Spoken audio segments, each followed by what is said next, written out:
بالله من الشيطان الرجيم بسم الله الرحمن الرحيم السلام عليكم ورحمة الله وبركاته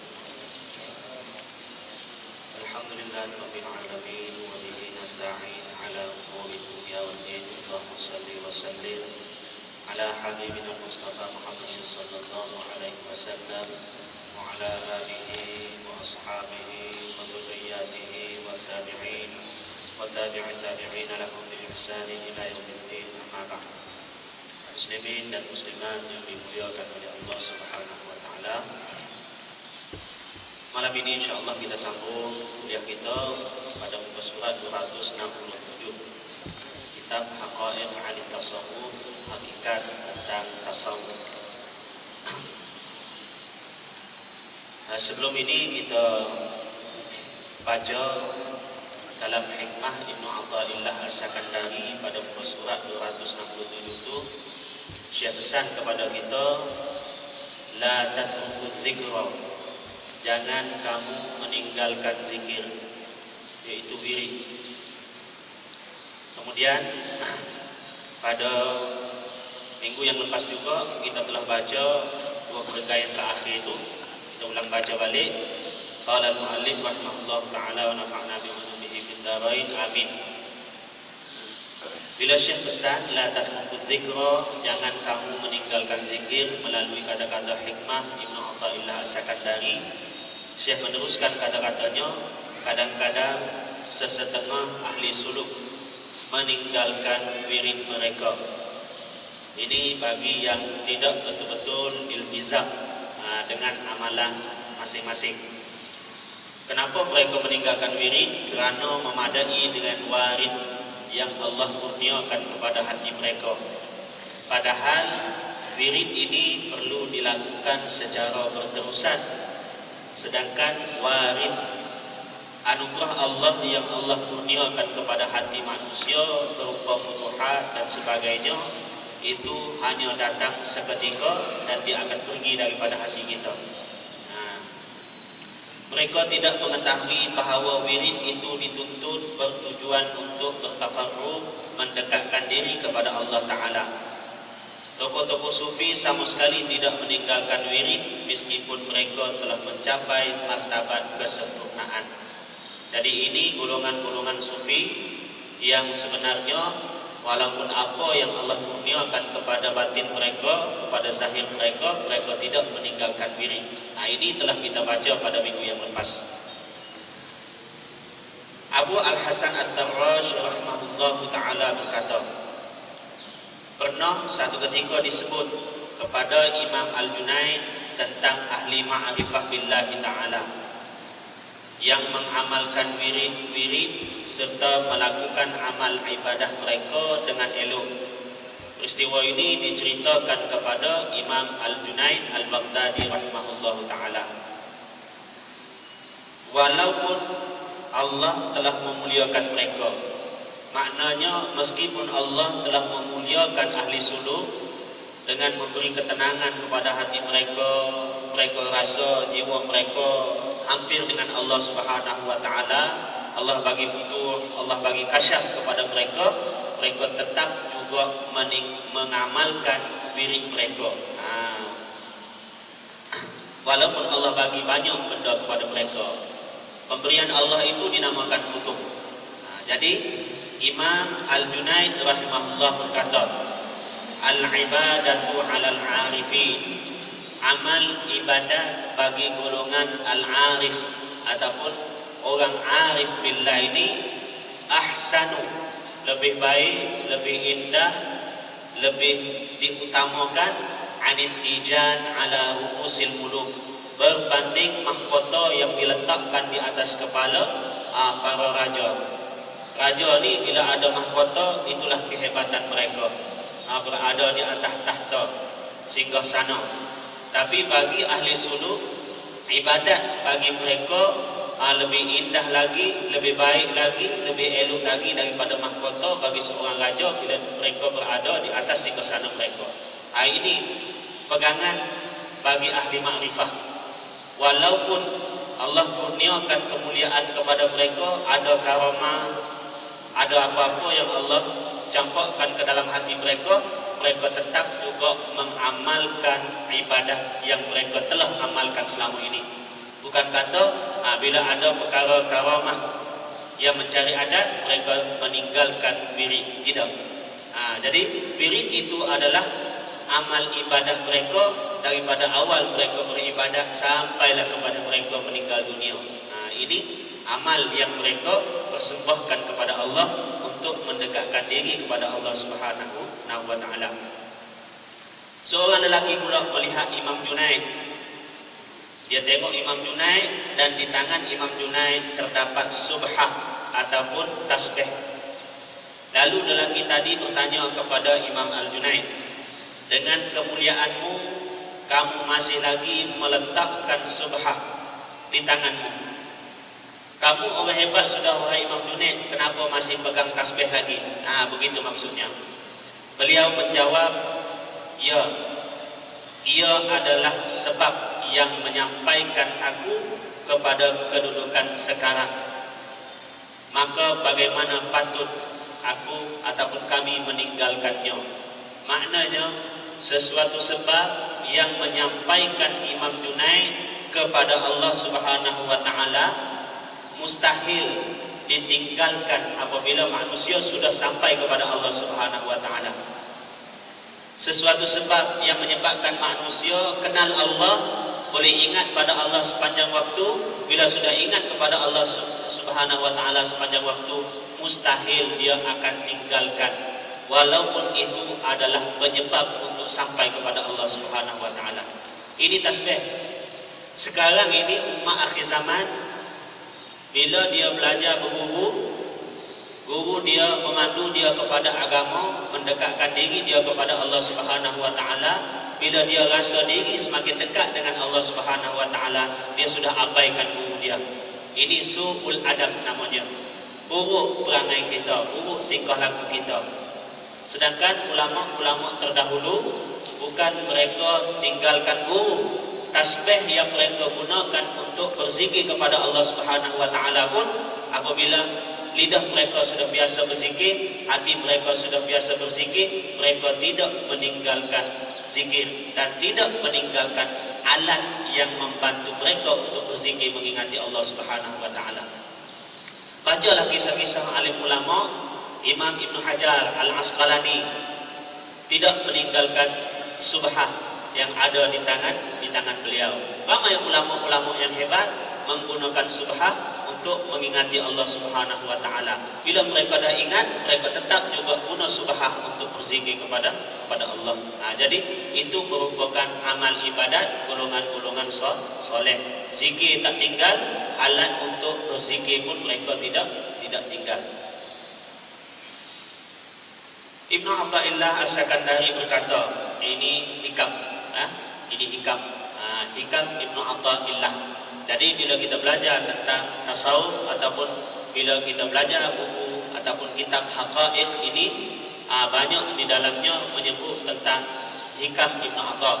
Kerana hikam Ibnu Atha ini adalah satu hikam yang menghimpunkan di antara ilmu syariat dengan ilmu hakikat, dengan ilmu fiqh dengan juga ilmu tasawuf.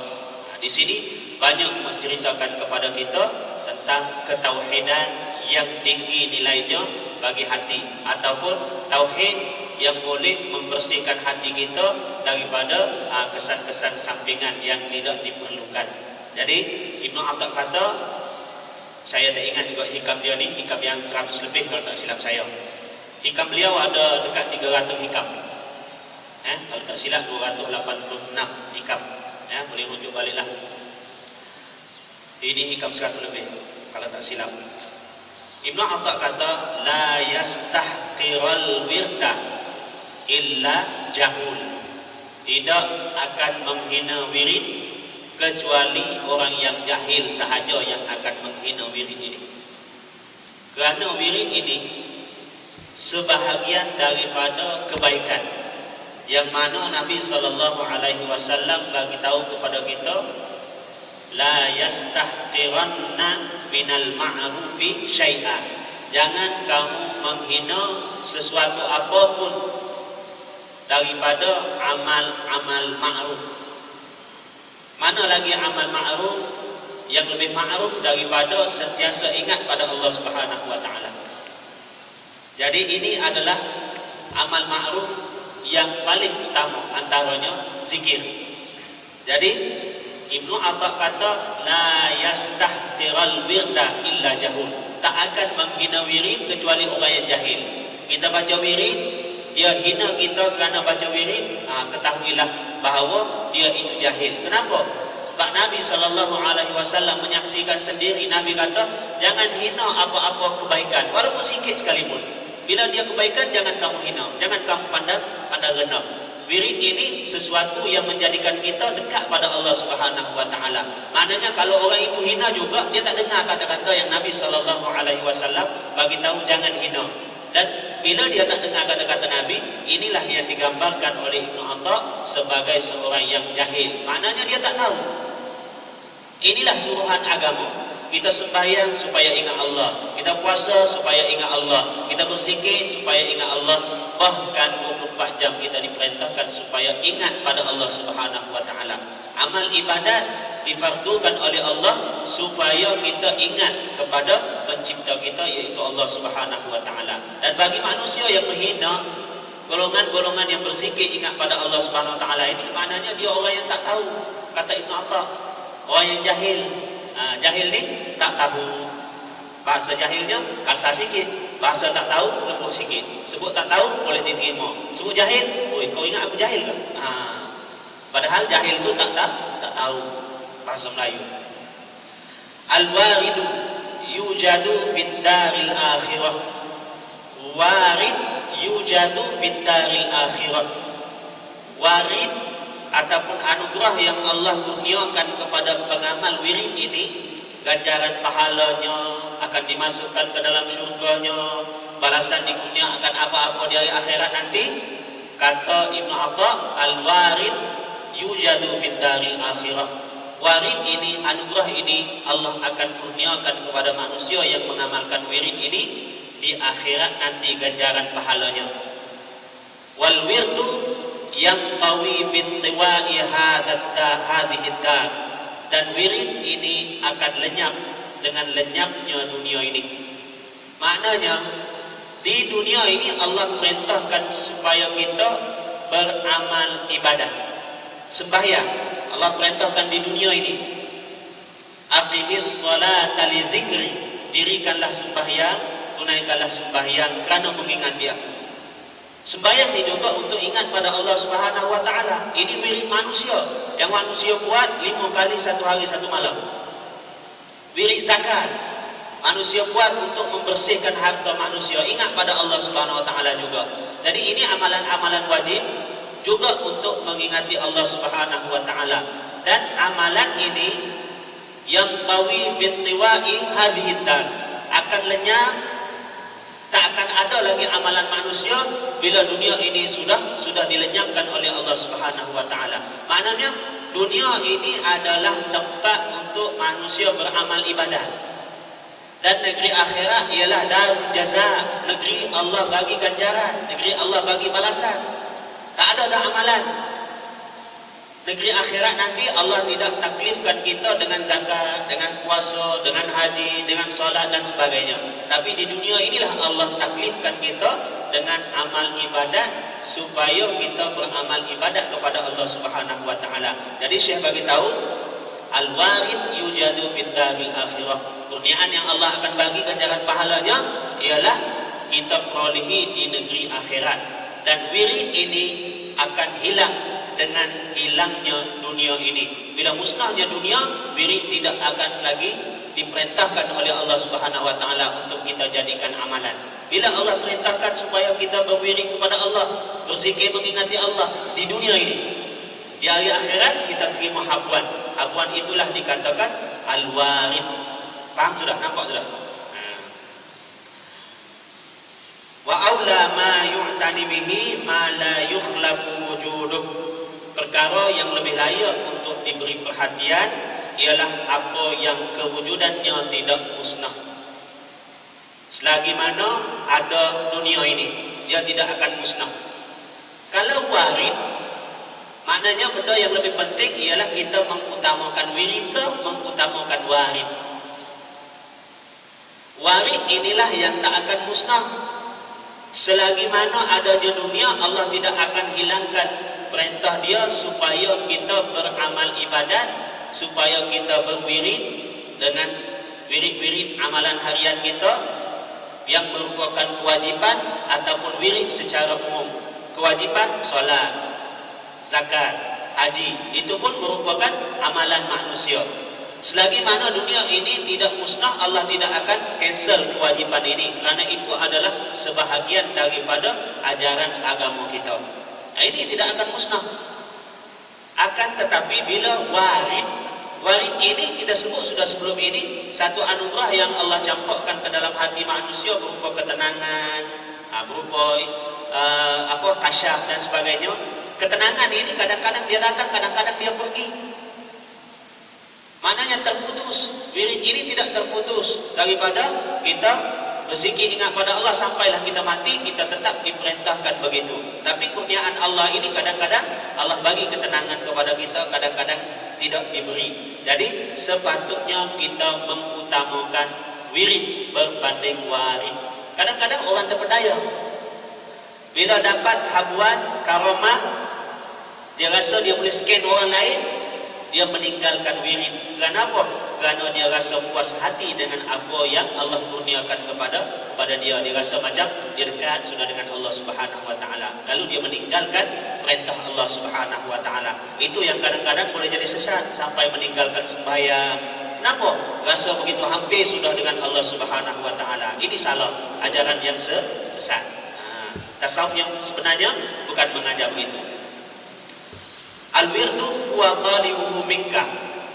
Wirid itu ialah yang dia atau Allah kata, Allah minta daripadamu untuk kita buat.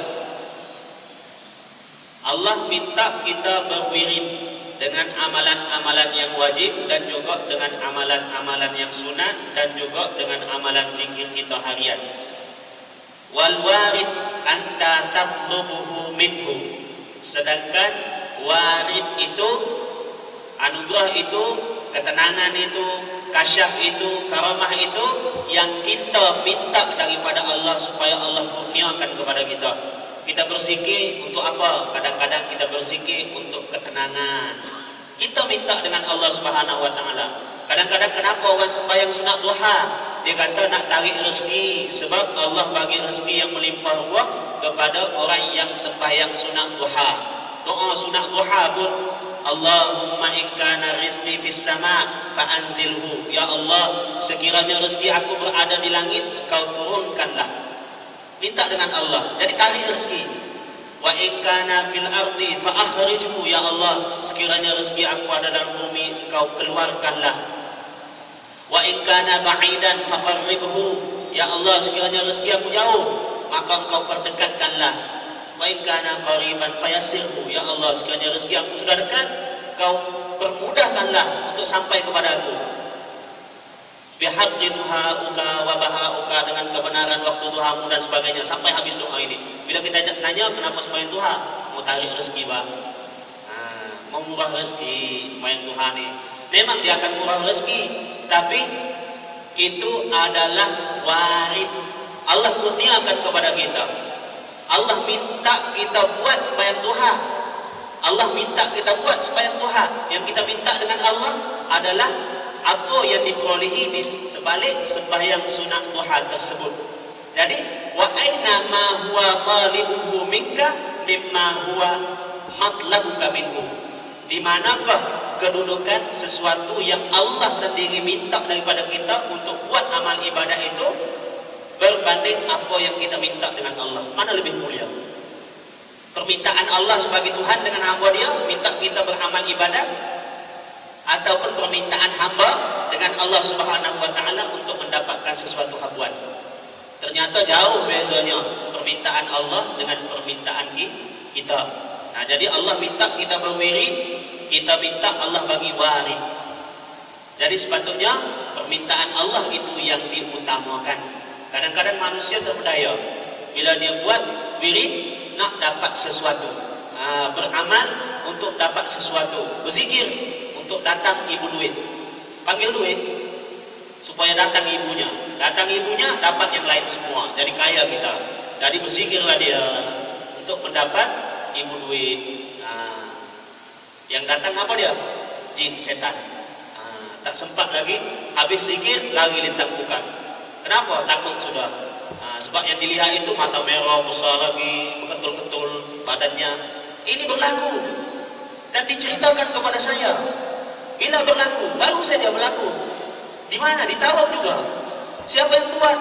Ustaz juga, imam lagi tu. Nah, aku mencari Pak Ustaz ibu duit, tapi kali pertama aku cari macam gila-gila, tak jadi. Tapi kali keluar cari lagi, kali ketiga cari lagi. Pas baru sekarang bawa puasa, bodoh-bodoh perbuatan aku itu. Tapi inilah yang berlaku. Berzikir nak cari kekayaan, cari ibu duit. Nah, ada juga yang begitu. Ini adalah kesesatan yang nyata. Di samping buat benda-benda yang mengaruh lagi, ada lagi benda sampingannya. Itu lagi bahaya. Ibnu Athaillah pesan begitu kepada kita. Akhirnya apabila seseorang murid meninggalkan wiridnya kerana sesuatu sebab yang telah dijelaskan, kemudian dia sedar dan terus beriltizam dengan janjinya, maka tidak sepatutnya dia berputus asa dengan rahmat Allah Subhanahu wa taala. Mula-mula kita bersemangat mengamalkan wirid yang kita dapat, mengamalkan wirid yang kita ambil daripada guru kita. Kemudian sampai satu tahap, setelah kita lama beramal, kita rasa bosan, kita rasa malas, kita rasa macam tak ada apa-apa bang. Ini adalah penyakit manusia yang beramal dengan wirid. Penyakit inilah yang menyebabkan manusia gugur di tengah-tengah perjalanan. Dia beramal untuk capai redha, tapi bila tak dapat apa-apa, itu tandanya amalan dia sudah bercampur bau di antara cari redha Allah Subhanahu wa taala dengan mencari sesuatu habuan di dunia. Contohnya, dia beramal kerana Allah, dalam masa yang sama dia meninggalkan zikir. Kenapa tinggalkan zikir? Lama sudah beramal, 5 tahun sudah, tapi tinggal juga zikir. Bila orang tanya kenapa, sama saja aku berzikir pun tak tenang juga, tak berzikir pun tak tenang juga. Jadi itu tanda bahawa dia sudah terpedaya. Sebab dia beramal ibadah sebenarnya bukan betul-betul kerana Allah. Kalau dia beramal ibadah kerana Allah, walaupun tidak tenang, dia tak akan meninggalkan zikir. Tapi oleh kerana ibadat dia telah disebutui dengan ketenangan, beramal untuk Allah, beramal untuk tenang juga, maka dia meninggalkan zikir. Kenapa? Sebab tak dapat ketenangan. Ketenangan tak hadir dalam hati dia, dalam hidup dia. Dia pun cepat meninggalkan zikir. Sebab itulah ulama-ulama bila belajar ilmu tasawuf, bila beramal dengan amalan-amalan orang sufi, ulama-ulama beri panduan kepada kita supaya belajar ilmu tasawuf. Bukan saja beramal saja, kena belajar, kena tahu apa rintangannya, apa kelebihannya, apa jalan penyelesaiannya. Kalau kita tak tahu, kita akan mudah malal, mudah futur, mudah putus asa, mudah jemu, mudah bosan. Kenapa? Sebab bila digodok oleh syaitan, kita cepat meninggalkan wirid. Syekh kata, apabila kita dulu-dulu buat sudah, kemudian sampai satu tahap kita meninggalkan wirid kerana sesuatu sebab yang telah dijelaskan, apa-apa sebab sekalipun yang kita baca sebelum ini, kerana mau mendapat pujian, orang tak puji kita berwirid, kerana mau mendapat karamah, Allah tak kurniakan kepada kita karamah dan sebagainya. Kemudian kita sedar, rupa-rupanya salah beramal begini, tak boleh beramal begini. Kita sedar dan terus beriltizam dengan janji kita dengan guru kita dulu untuk beramal, untuk tidak meninggalkan wirid. Bila kita sedar, kemudian kita terus iltizam dengan janji kita, maknanya kita beramal balik, maka tidak sepatutnya kita berputus asa dengan rahmat daripada Allah Subhanahu wa taala. Jadi bila beramal balik, nekat balik, ikhlaskan balik keazaman kita dengan Allah. Tak sepatutnya kita berputus asa kerana kekurangan dan kecuaian yang ada pada diri kita. Sebelum ini lain matlamat kita, itu kelemahan diri kita. Tapi bila kita belajar sikit, kita tahu bahawa wirid ini tidak sepatutnya ditinggalkan walaupun kita telah dimuliakan oleh Allah Subhanahu wa taala. Maka teruskanlah amalkan amalan yang kita amalkan sebelum ini. Dia sepatutnya bertaubat kepada Allah. Kekurangan yang ada pada diri kita sebelum ini, kita minta istighfar banyak-banyak, taubat dengan Allah Subhanahu wa taala kerana kelemahan dan kejahilan kita, dan menggantikan wirid yang telah luput. Wirid kita yang luput sebelum ini macam mana yang kita tak buat masa kita jahil dulu? Sebelum ini sudah buat 5 tahun, kemudian terpedaya kita tinggalkan hampir setahun. Kemudian apa kata ulama-ulama sufi? Benda yang luput ini kita gantikan dia. Apa maksud ganti? Bahasa Arabnya qadha.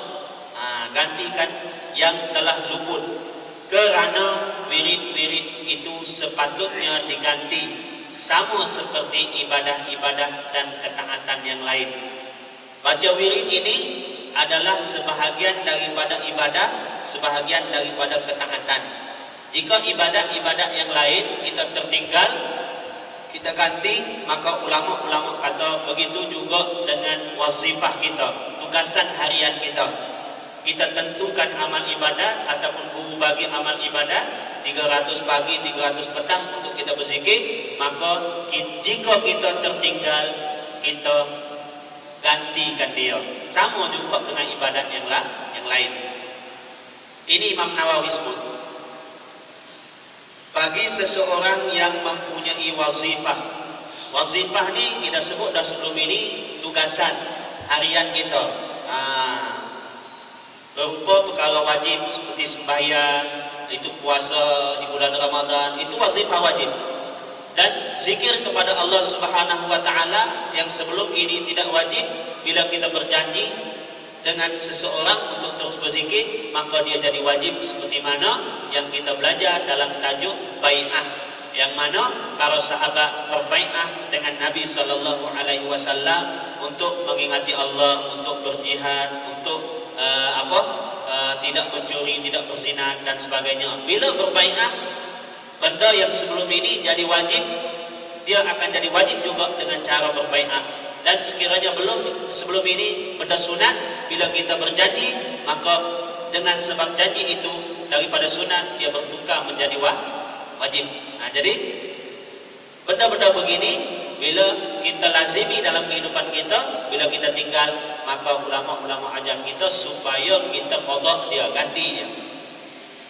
Imam Nawawi sebut, bagi seseorang yang mempunyai wazifah, tugasan harian dia, wirid dia, yang terdiri daripada zikir pada waktu malam ataupun siang ataupun selepas solat atau waktu-waktu yang lain, seandainya tertinggal, kalau tertinggal, dia sepatutnya menggantikan wazifah tersebut. Dia sepatutnya menggantikan wazifah tersebut. Maknanya kalau zikir pagi kita tertinggal, kita ganti selepas waktu pagi itu. Bila kita ingat petang, ganti waktu petang. Maknanya zikir waktu petang kita sudah ada, kita buat yang petang sekali, kemudian kita gantikan yang pagi tadi yang kita tertinggal ataupun terlupa tadi sekali. Itu caranya.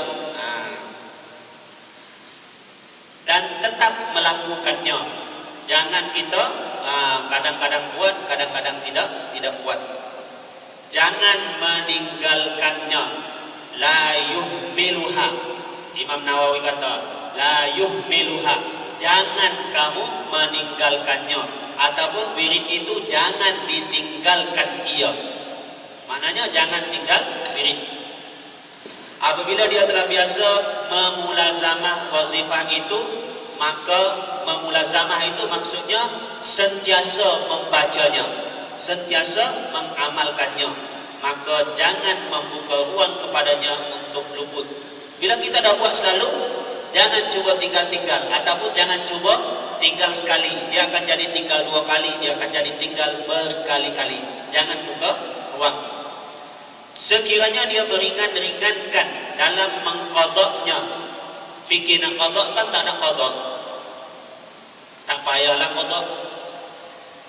nantilah meringan-ringankan dalam mengqadanya, nescaya ia akan mudah luput dari masanya, mudah hilang daripada masanya.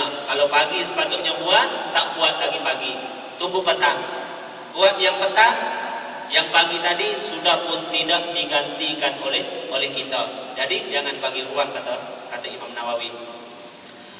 Sesungguhnya telah sabit, telah tetap dalam kitab Sahih Muslim ada hadis daripada Umar ibn Khattab radhiyallahu anhu. Beliau berkata, ini tentang qada wirid, qada wazifah. Qala Rasulullah sallallahu alaihi wasallam, Nabi sallallahu alaihi wasallam bersabda, man nama an hizbihi, sesiapa yang tidur an hizbihi, tanpa membaca hizib dia. Sebelum ini kita sebut wazifah pun disebut, wirid pun disebut, askar pun disebut, zikir jamak dia askar. Jadi sama saja benda tu. Jadi sesiapa yang tidur tanpa membaca hizib dia. Sebab itu amalan-amalan yang dikumpulkan oleh Imam Abu Hasan Al-Ash'ari, Imam Abu Hasan Asy-Syadzuli, dinamakan hizib ataupun hizbul bahri, hizbun nasri. Hizib ini adalah gabungan wirid-wirid. Jadi panggil hizib, dipanggil wirid, dipanggil awrad, dipanggil zikir, dipanggil askar. Ada singular, ada plural dia, ada mufrad, ada jamak dia. Tak apa mana-mana. Ataupun ahzab boleh juga jamak kepada hizib. Nabi bersabda, man nama an hizbihi, sesiapa yang tidur tanpa membaca hizibnya, tanpa membaca wasifahnya, zikirnya, wirid dia, au an syai'in minhu, atau sesuatu daripadanya dia tak baca, dia baca separuh, dia tak baca separuh. Faqara'ahu fima baina salatil fajri wa salatil dhuhri, lalu dia baca di antara salat fajri, subuh, wa salatiz zuhri, dia baca antara salat subuh dan juga salat zuhur.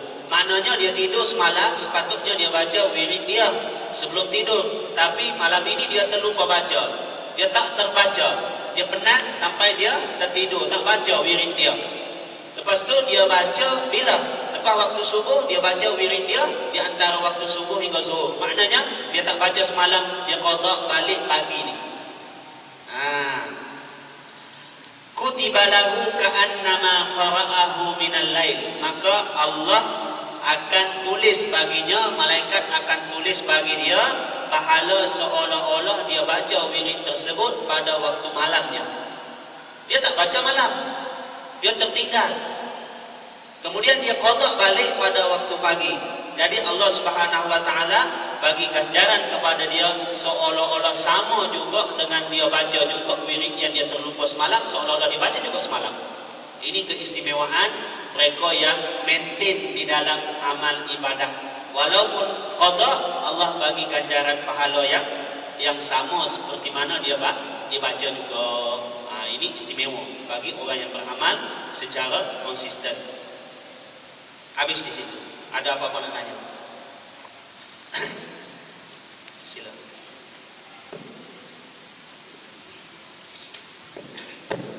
Bismillahirrahmanirrahim. Innallaha wa yusalluna 'alan nabi ya ayyuhalladzina amanu sallu 'alaihi wasallam. Ini perintah. Saya ingin tahu selawat yang kepada Nabi yang terbaik, sebab kita selalu guna Allahumma sholli ala sayyidina Muhammad, bermakna ya Allah selawatlah kepada Muhammad. Dan ada lagi sallallahu alaihi wasallam, Allah berselawat kepada Muhammad. Jadi saya mau tahu selawat yang terbaik untuk kita guna. Kita biasa guna Allahumma sholli ala sayyidina Muhammad. Ya bermakna ya Allah berselawat kepada Muhammad, bukan kita. Macam saya kurang jelas soalan itu. Coba ulang balik soalan. Ya selawat yang kita selalu guna Allahumma sholli ala sayyidina Muhammad. Aha. Ya maknanya kira-kira ya Allah selawatlah kepada Nabi Muhammad. Aha.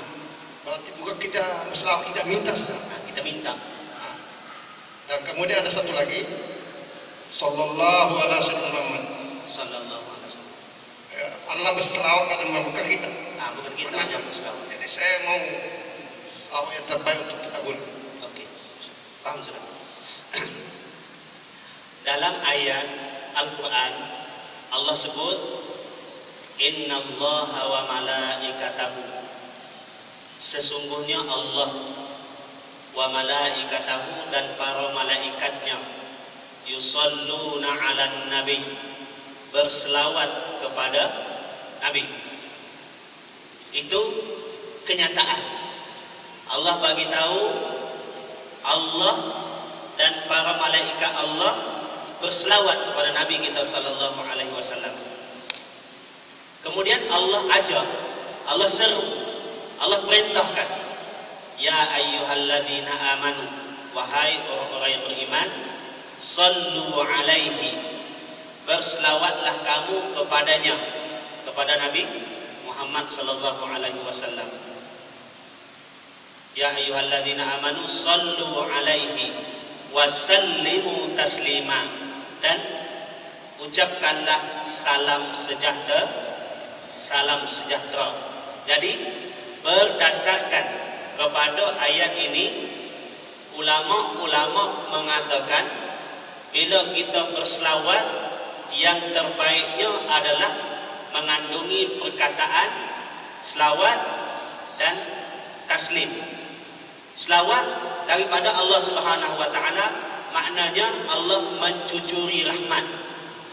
Allahumma salli ala sayyidina Muhammad, ya Allah berselawatlah kepada penghulu kami Nabi Muhammad.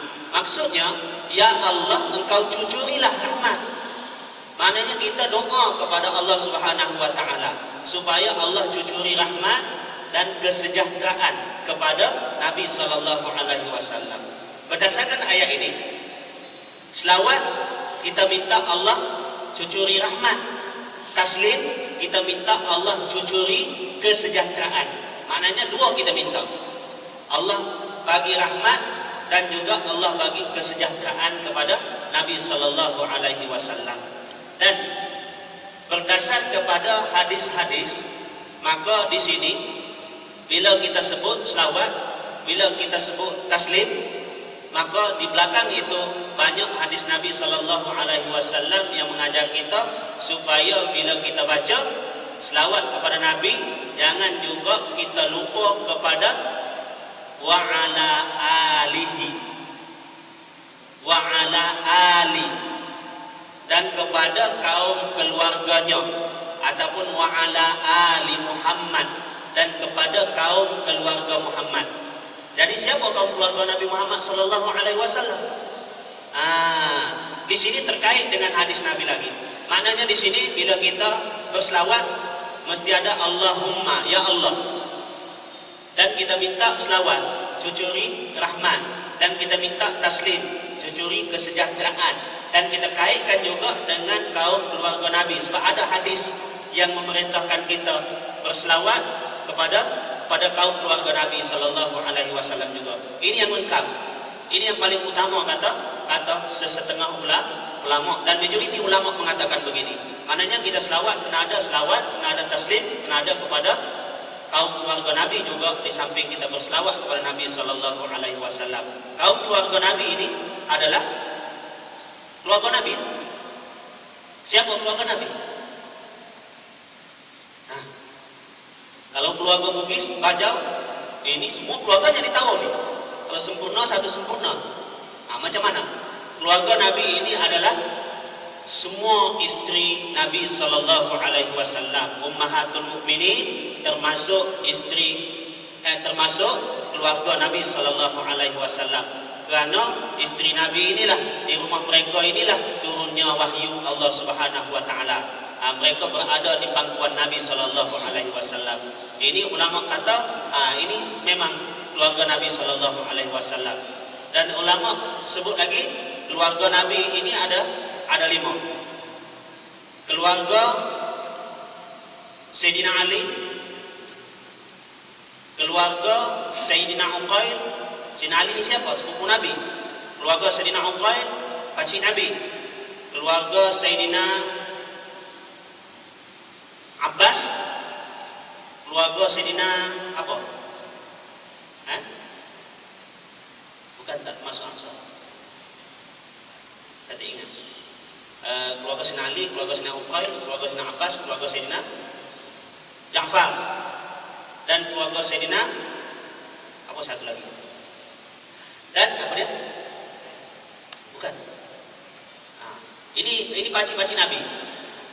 Kemudian keluarga Sayyidina Ali ini ulama khususkan lagi siapa yang dibawa masuk oleh Nabi Sallallahu Alaihi Wasallam dalam hadisul kisah dipanggil, ataupun hadis rida, tentang kain rida Nabi Sallallahu Alaihi Wasallam, kain yang Nabi selimut diperbuat daripada hul yang ada belang-belang warna hitam putih.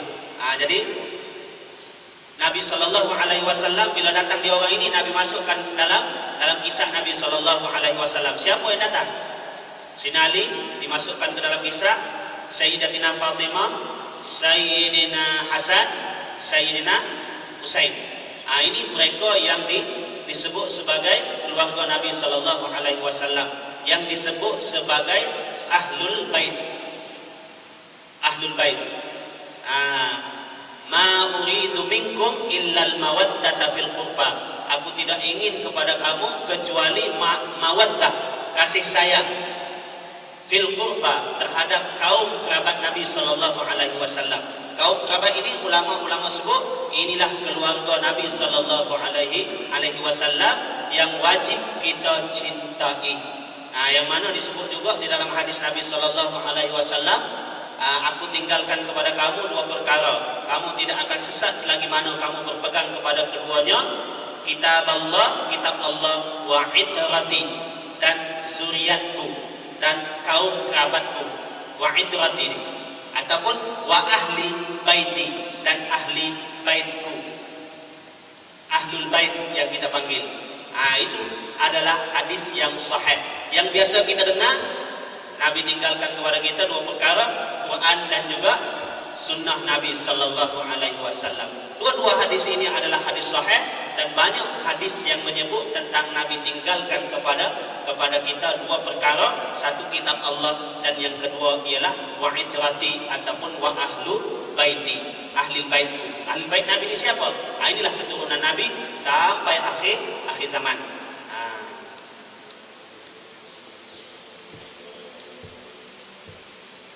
Ustaz, apa hukum kita berzikir menggoyangkan badan dan kepala? Adakah dalilnya? Ini telah pun kita bincangkan, ya, telah pun kita bincangkan dalam tajuk zikir, dan hari ini habis dah tajuk zikir. Rupanya tak faham saya mengajar sebelum ini, kesian saya. Berzikir menggoyangkan kepala, menggoyangkan badan. Faham atau tidak sebelum ini? Saya khawatir takut tak faham, takut saya syok sendiri ni. Kalau faham, tuan-tuan boleh rujuk balik tajuk al-harakah fi dzikr, pergerakan semasa berzikir. Itu ada hadis Nabi Sallallahu Alaihi Wasallam dipanggil sebagai at-tamayul. Tamayul ni ke depan ke belakang, dan ulama sebut juga ada yang sebut sebagai al-harakah fi dzikr, pergerakan semasa zikir. Ada juga sebut at-tamayul, ada juga sebut ar-raqsu, tarian.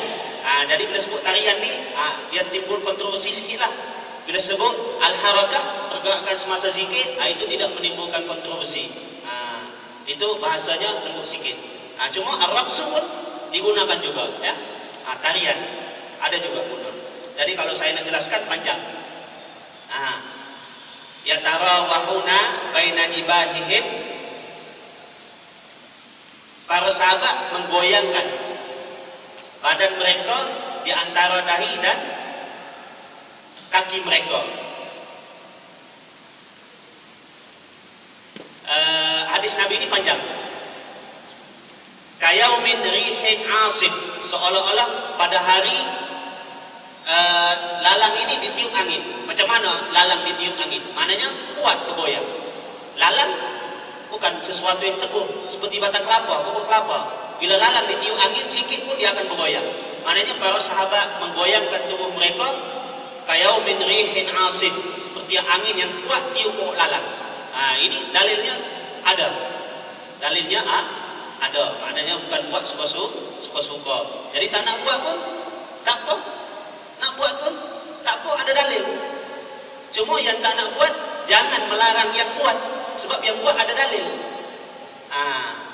Al-muthbit muqaddamun 'ala an-nafi. Yang sabit ada dalil itu didahulukan berbanding yang menafikannya, yang menidakkannya. Yang menidakkan tak ada dalil. Kalau goyang tak boleh, maknanya kita la ilaha illallah, la ilaha illallah. Kalau kita la ilaha illallah, itu pun bergerak tubuh. Ini benda ni kita bincang lama sudah. Sebab itu mungkin terlupa dah, tak ingat dah.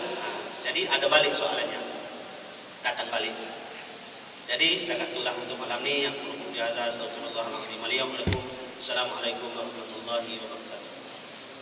A'udzubillahi minasyaitonir rajim. Bismillahirrahmanirrahim. Alhamdulillahirabbil alamin wassalatu wassalamu ala asyrofil anbiya'i wal mursalin wa ala alihi washabbihi ajma'in. Subhanaka la ilma lana illa ma 'allamtana innaka antal alimul hakim.